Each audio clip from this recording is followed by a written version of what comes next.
We're getting some breaking news right now. One nation, one poll bill in Lok Sabha. Bill to be introduced in Lok Sabha on December the 16th. Sources telling India Today that the bill will be sent to the JPC for discussion. Sources also saying that the bill will be sent to the Joint Parliamentary Committee for discussion. Union Minister Arjun Ram Meghwal will be the one to introduce the bill in the lower house of the parliament.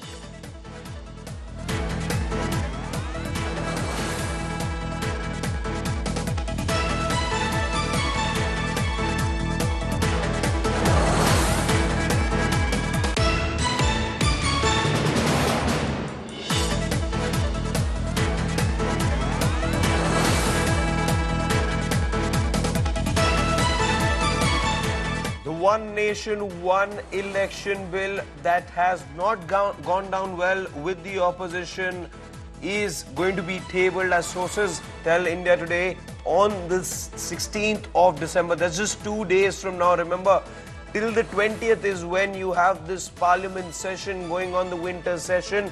But this is something that is likely to dominate all the remaining days of this last week of Parliament session that we are headed into.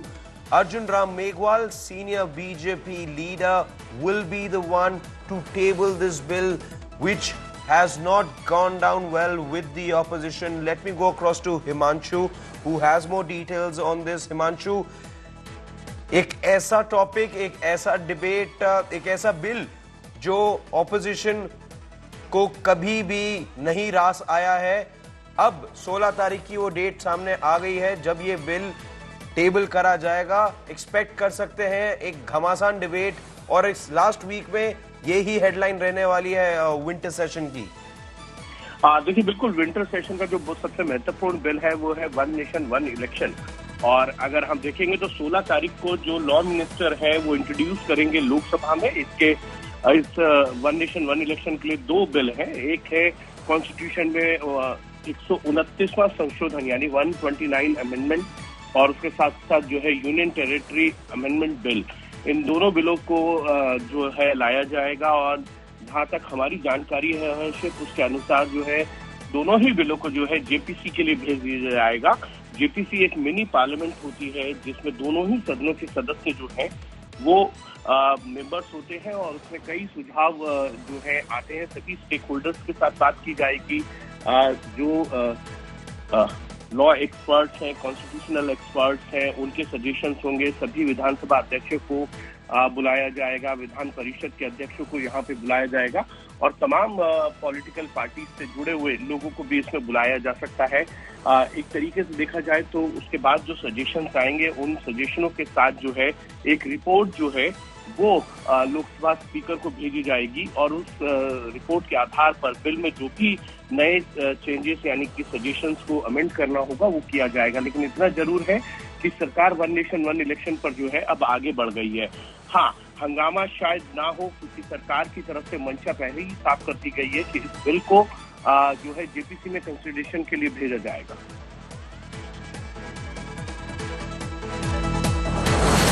वाचु, एक बात, जहां तक one nation one election bill की बात करी जाए, ये opposition कह रहा है कि हमारे देश के फेडरल फैब्रिक को ये इफेक्ट करेगा.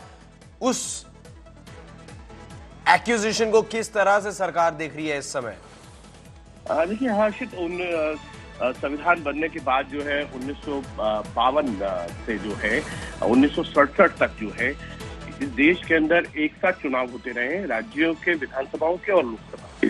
लेकिन 1967 के बाद सिचुएशन बदली जब गठबंधन की सरकारें बनने लगी राज्यों के अंदर, और उसके बाद जो है अलग अलग चुनाव होना शुरू हो गए. लेकिन सरकार को अभी भी ये लगता है, मोदी सरकार को, इस बिल को अगर लाया जाए तो एक साथ पूरे देश में चुनाव होंगे, जिससे जब भी किसी राज्य में चुनाव होते हैं तो वहां पर जो विकास गति है वो थोड़ी सी रुक जाती है. यानी कि जब मॉडल कोड ऑफ कंडक्ट लगा होता है तो आप कोई भी सरकारी डिसीजन यानी कि पॉलिसी मेकिंग डिसीजन जो है वो नहीं ले सकते हैं.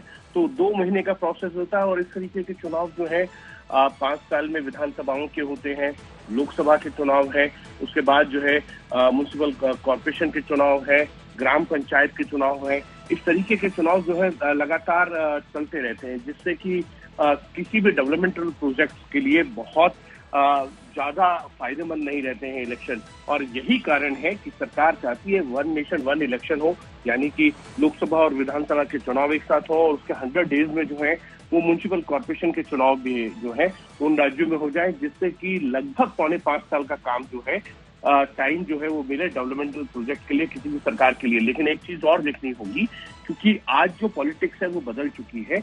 आज अलायंस की पॉलिटिक्स है, गठबंधन की राजनीति जो है वो हावी है कई स्टेट्स में। अगर देखेंगे, चाहे वो बीजेपी की जहां सरकारें हो, वहां गठबंधन में सरकारें हैं।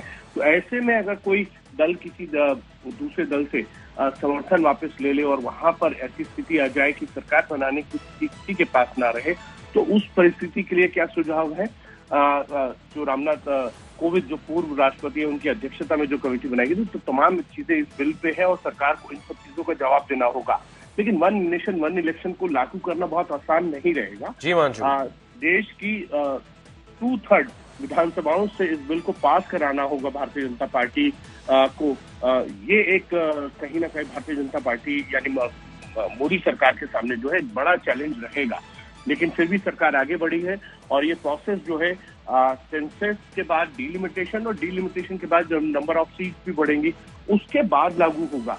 तो एक लंबा प्रोसेस है, एक लंबा प्रोसेस है। जी जी जी, एक लंबा प्रोसेस है, and it's not going to be easy for the BJP to get it passed through both houses of the parliament. The number game has drastically changed, as we know, and this is going to be something that will require a lot of gumption, a lot of effort from the BJP if they are to get an approval on the One Nation, One Election bill.